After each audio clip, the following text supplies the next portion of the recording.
Ja'alallahu wa iyyakum min ahlil khairi was sa'ada fid din wad dunya wal akhirah. Sakhalallahu umurana wa umurakum wa umur ummati Muhammadin sallallahu alaihi wasallam fi sairil alam khosatan fi Palestin wa ghairiha, amin Allahumma amin.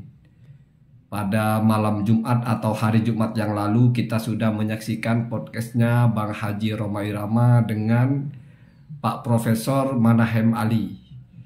Ya, saya ikutan memanggil profesor karena ini anggap saja panggilan profesor secara urfi.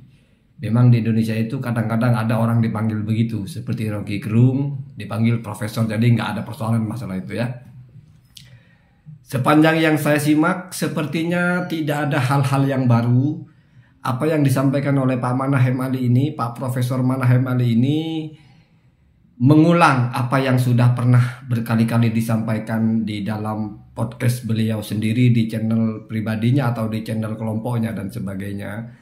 Tetapi yang terbaru adalah ketegasan beliau bahwa beliau sebagai filolog, bukan sebagai ahli nasab. Artinya pembicaraan beliau tidak bicara tentang sah tidak sahnya nasab, tapi bicara tentang manuskrip. Walaupun pada akhirnya ketika ditanya tentang Ubaidillah, beliau bilang tidak ada manuskripnya. Saya nggak tahu apakah filolog juga bisa memastikan ada tidak adanya manuskrip. Bukankah filolog itu adalah meneliti manuskrip ini ditulis tahun berapa dan bagaimana. Kalau mencari mungkin include termasuk tugasnya filolog atau tidak. Tapi apakah Pak Manahem sudah pernah mencari? Wallahu alam, itu tidak terlalu menarik. Cuma dalam polemik nasab ini Pak Profesor Manahem diposisikan sebagai orang yang juga membatalkan Ba'alawi sepertinya, karena kelompok-kelompok ini baik di grup WhatsApp atau di YouTube-nya menjadikan narasi-narasi Pak Manahem tidak ada dokumen, bahkan tidak ada yang eksternal, itu sebagai bukti bahwa Ba'alawi itu bukan duriyah Nabi atau Ubaidillah itu fiktif. Ada beberapa hal yang ingin saya sampaikan. Yang pertama adalah ketika seorang filolog ini berargumentasi betapa pentingnya naskah tua bahkan yang sezaman, lalu mencontohkan dengan Al-Quran yang ditemukan di Birmingham, di Inggris mungkin ya, tahun 2015 itu. Sehingga terbukti Al-Quran ini valid. Ada dokumen sejarahnya yang sezaman. Cuma pertanyaannya, kalau untuk menyatakan Al-Quran ini valid butuh dokumen yang sezaman, itu yang ketemu cuma 3 lembar kalau tidak salah. Itu hanya berapa ayat. Bagaimana dengan ayat-ayat yang lain yang tidak ditemukan manuskrip yang ditulis di zaman itu? Apalagi kalau ditambah dengan narasi, kalau tidak bisa dibuktikan dengan manuskrip sezaman, maka itu berarti hanya kebenaran internal, tidak boleh didakwakan kepada orang. Pertanyaannya, Al-Quran ini kita dakwakan kepada siapapun. Ini kalamullah, diturunkan kepada Nabi Muhammad pada abad ke-6. Sementara diverifikasi data tertua, oke ada misalnya yang mendekati ke situ, abad ke-6, itu cuma 3 lembar ketemu. Ya kita punya Quran ini berapa lembar, berapa ayat. Itu berapa persen dari keseluruhan. Apa berarti yang ketemu itu saja yang valid asli, boleh dikatakan kepada orang lain. Sementara sisanya nggak bisa, cari dulu. Kalau nggak ketemu bagaimana? Apalagi zamannya itu memakai konsep fisik. Artinya hisi. Artinya apa? Badihi, harus dites karbon. Jadi naskah ini ditulis tahun berapa baru dianggap sesuai dengan tahun itu. Mungkin Pak Manahem ini mengira kitab-kitab nasab itu ketika dicetak sampai kepada kita itu ditulis sesuai dengan manuskrip yang langsung diambil dari penulisnya. Misalnya Tahdhibul Ansab. Jangan-jangan Pak Profesor ini mengira Tahdhibul Ansab itu yang disalin kepada kita itu diambil dari langsung tulisan tangannya Al-Ubaidili atau tulisan tangan di masanya Al-Ubaidili. Enggak Pak. Kitab nasab manapun yang sampai kepada kita itu sudah salinan ratusan tahun. Al-Ubaidili itu penulisnya sudah wafat 430. Naskah tertua Al-Ubaidili itu disalin oleh orang abad ke-9. Tidak ketemu lagi. Yang sezaman dengan Al-Ubaidillah itu nggak ada naskahnya. Kalau begini diterapkan, tidak ada sadah Pak di dunia ini. Di mana kita bisa temukan keturunan Rasulullah yang setiap namanya itu ditulis di kitab yang sezaman dan itu secara manuskrip memang real di zaman itu, bukan salinan. Kalau salinan semua orang bisa mengklaim. Semua orang bisa mengklaim saya mengalin ini dari kitabnya Al-Ubaidillah atau ini adalah kitabnya Al-Ubaidillah yang ditulis di tahun begini-begini. Kitab Al-Ubaidillahnya ada nggak? Nggak ada. Klaim. Secara filolog itu ya nggak bisa ini dianggap kita abad ke-6, abad ke-5. Orang yang nulisnya orang abad ke-9 kok 800 ke atas. Itu kitab-kitab yang dipakai Kiai Madudin itu semua kalau ditinjau secara filolog itu nggak bisa dianggap kitab abad ke-4, abad ke-5. Dari mana caranya? Coba tanya kepada Kiai Haji Madudin itu, ada nggak manuskrip yang dicetak itu berdasarkan kitab yang langsung ditulis oleh pengarangnya? Nggak ada Pak, nggak ada. Kitab Al-Fakhri misalnya, Al-Majdi abad ke-5 itu, Al-Muntakilah, itu semua yang dijadikan pijakan untuk dicetak sekarang itu adalah salinan ratusan tahun setelahnya, nggak sezaman, jauh. Bahkan kitab Asy-Syajar Al-Mubarakah secara timingnya atau titi mangsalnya itu kan ditulis Ar-Razi, berarti ini dokumen tahun 597, abad ke-6 akhir.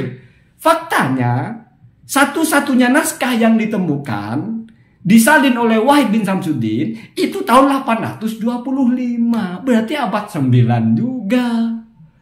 Jadi nasab-nasab dari abad 9 ke bawah, abad ke-8, ke-6, ke-5, ke-7, ke-4, ke-3 itu hilang semua. Nggak ada dokumen secara filolognya, nggak ada semua. Apalagi kalau bicara dokumen eksternal. Aduh, saya nggak kurang paham selalu kalau eksternal dalam masalah sadah ini. Kalau dalam Islam kan konfirmasi dari non-muslim misalnya. Nabi Muhammad itu pernah didokumentasikan oleh dokumen yang tua yang sezaman dengan Nabi Muhammad dan itu dari sumber non-muslim misalnya, eksternal. Tapi yang disebut di situ apa? Nabi Muhammad. Bagaimana dengan istri-istrinya? Bagaimana dengan anak-anaknya? Adakah dokumen yang mengatakan Sayyidina Hussein itu adalah cucunya Nabi? Ada nggak manuskrip yang sezaman dengan itu? Kalau tidak ada, tidak perlu didakwahkan kepada orang. Itu hanya untuk internal. Lah, percuma ada sadah. Ya. Kalau Hasan Husainnya saja tidak bisa dibuktikan secara manuskrip. Manuskrip mana yang masih ada sekarang yang menulis Nabi Muhammad itu punya anak Sayyidah Fatimah, terus punya cucu Sayyidina Hasan, Sayyidina Husain. Manuskripnya mana yang sezaman dengan itu? Tidak mungkin ada, Pak.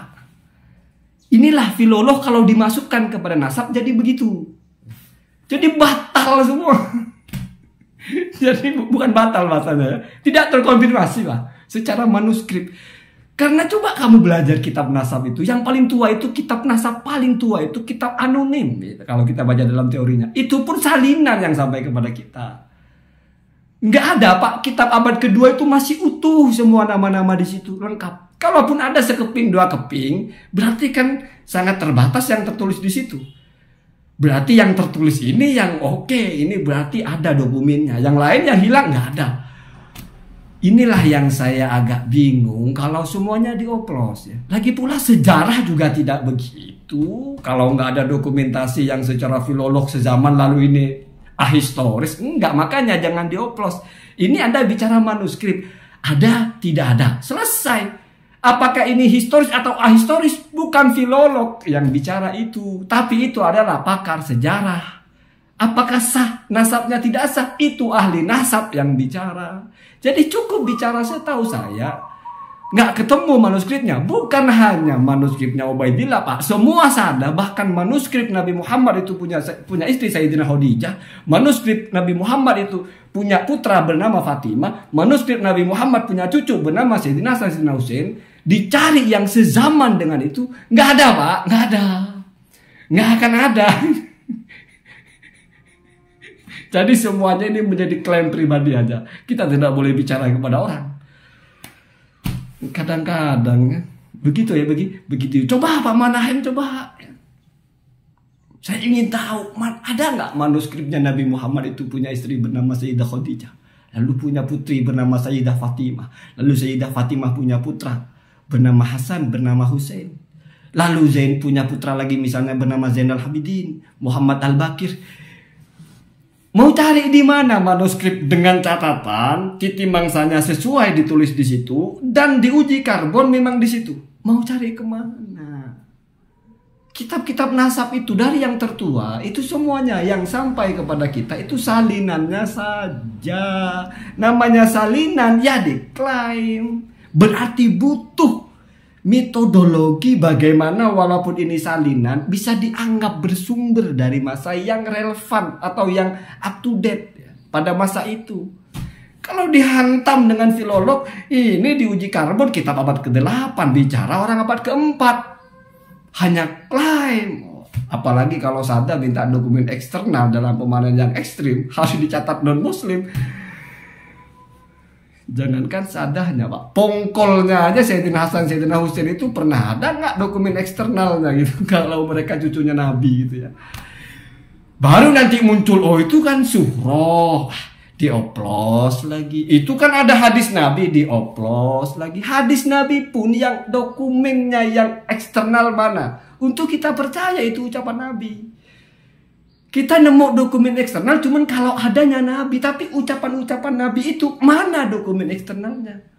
Apakah berarti agama ini ya sudah yang 3 lembar aja kita boleh katakan ini sesuai kok. Ada manuskripnya Nabi memang Al-Quran ada di zaman Nabi ini 3 lembar. Sisanya ya nggak tahu kalau yang lain. Hadis-hadis Nabi ada tapi nggak eksternal. Misalnya catatan yang ditemukan oleh Imam Bukhari. Wallahu a'lam ya. Berapa persen itu dari semua hadis yang ada? Jadi kalau matok semuanya adalah kitab, semua adalah fisik, rusak agama ini rusak. Semuanya harus ada tulisan yang di masa itu, kemudian bahkan dikonfirmasi oleh tokoh yang lain, dipaksa tentang Nabi, munculnya ya Nabi Muhammad sebagai Nabi sudah. Apakah Nabi Muhammad pernah menyabdakan innamal a'malu binniyat? Apakah Nabi pernah menyabdakan benar itu bunyal Islamu ala khomsin? Itu apa buktinya Nabi menyabdakan itu?